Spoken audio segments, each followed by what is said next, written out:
Hi there, Jaki Sabourin here, and today I want to talk to you about how to have the STD talk. Now, I know this can be so awkward, right? And you probably have found yourself in the position to have this conversation. So I want to ease the way for you and give you a script. So stay to the very end when I'm going to demonstrate how I've brought this subject up and how I've navigated this. But in between now and then, I'm going to give you a couple tips. All right, the first tip is when to have the talk. Well, this is an obvious one. It's before you get physically intimate. Any kind of physical intimacy besides kissing, anything below the waist, you need to have a conversation about this. It's really important. The second reason why I think it's important is because it builds trust. And trust is created by honesty, right? And it also builds credibility. You're going to get a lot of credibility by being the one that brings up this really important topic. Because the next tip is it's all about respect. It's all about you respecting yourself, and it's all about recognizing that it's because you care about your partner enough to put their safety, their health and safety first, along with your own. So that's why it's so important, and that's another tip. So the next tip I want to give you: embrace the awkwardness. It is awkward. It's going to be awkward for you, and it's going to be awkward for your partner. And I've found more than not that your partner's going to be really happy that you brought it up. And a lot of times I've heard from my client, like he said, I'm really glad you brought that up, or I should have brought that up.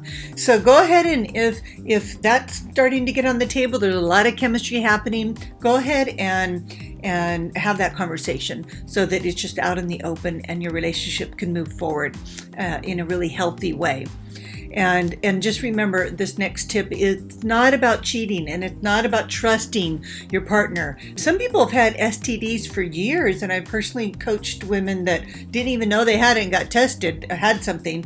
And so you can actually have an STD and not even know it. So that's why it's so important. You might not even have any symptoms. And testing is the only way you're going to know if you or your partner has an STD.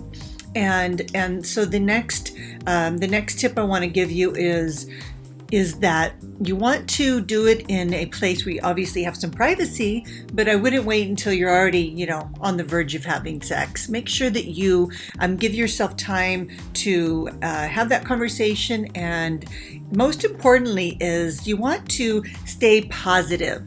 You want to remain really positive when you have this conversation. Be smiling. Don't go into it having all this dread and doom and gloom, because you're just that's going to be mirrored back to you. When you approach a situation, you have a lot of trepidation, the other person goes, oh boy, oof, what's going to happen next? Have you ever encountered that? They get a little nervous and a little weary.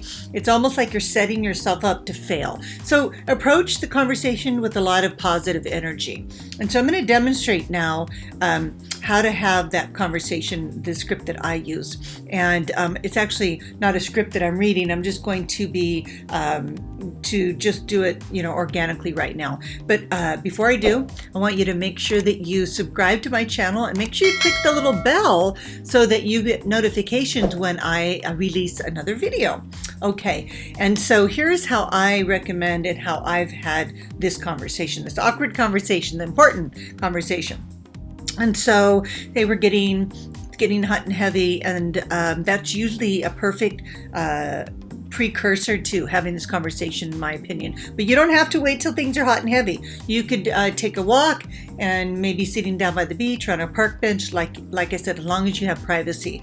But the ideal opportunity, if you haven't had it, is actually when things are heating up, because it just is the perfect dovetail into the conversation. So say you're making out on the couch, and you're really enjoying, and you've already decided that you're exclusive, or you're going to become exclusive, and this could lead to a conversation about exclusivity. So it can go two ways. So one, you've already decided to be exclusive, and maybe it's a conversation you had the night before, and now you are hanging out and things are getting heated up physically. And so you can say, you can slow everything down, and you can say, you put your hand on his chest really gently, or sit back and kind of reposition yourself and just say, I'm really enjoying where this is going, and I'm ready to be all in. But before we do, I think it's really important that we have that awkward STD talk. I really think it's important that we both get tested and share our results, and just to make sure that we're both on the same page and we're transparent about our health. How does that sound? Do you notice how I stopped and I didn't say anything? How does that sound? Did you notice how I kept it really short? Don't make a long, drawn-out conversation about it. It's not necessary. It's already awkward enough. So just be really clear, be direct, and then say, how does that sound? And so another thing that you can do, say he asks you to be exclusive, and you're like, wow, I'm so excited. Yes, I don't want to see anybody else, and I love where this is going. And say you're having a conversation about being exclusive and what that looks like for you. Perfect opportunity to say, since we're going to this next level, I think this is the perfect time to have this awkward conversation about the STD testing. I really think it's important that we both get tested. I really care about you, and I care about myself, and I think this would be a good step for us. How does that sound? Do you see how I again paused and left a space for him to share? And that's so important. After you ask a big question like that, or an awkward question, it's important that you pause and allow some space for him to process what you're saying. He might already know that he has an STD. He might be like, well, I can tell you right now I have herpes, or you just don't know. So if you do get a response like that, I want you to receive it with grace. You need to be holding space for your partner. And even if it surprises you and you don't, and you weren't really prepared for that, how you receive information that's very delicate. It's so vulnerable to open up and share with a new person in your life if you have an STD. So you want to be gentle, be graceful, and just say, thank you so much for sharing that with me. I really appreciate your honesty so much. And so in light of what you shared, I still think it's important that we both get tested. How does that sound? Are you okay with that? Before we go to the next level. So you want to maybe add that. And then, depending on the response, so one, he could have it and shared that with you, but you still want to get tested.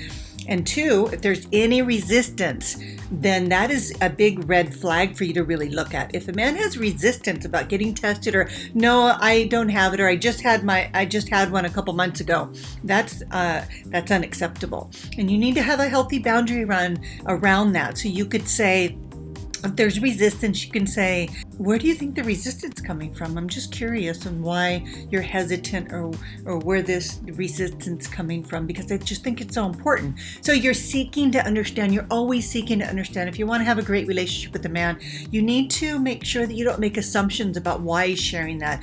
Even though it may be not what you wanted to hear, you need to get more curious about it and hold that space with grace and dignity, because no matter what, the way you conduct yourself is really going to, it's going to dictate how your relationship goes. So start it off on the right foot. And so leave your questions in the box below, or maybe a topic that you would like me to cover, and I'll create a video for you. Okay, just sending you all so much love now. Practice your script in the mirror a couple times if you're getting close to becoming exclusive, so that when the time is right, which is before you are physically intimate, you will be prepared. Okay, lots of love. See you later. Bye-bye.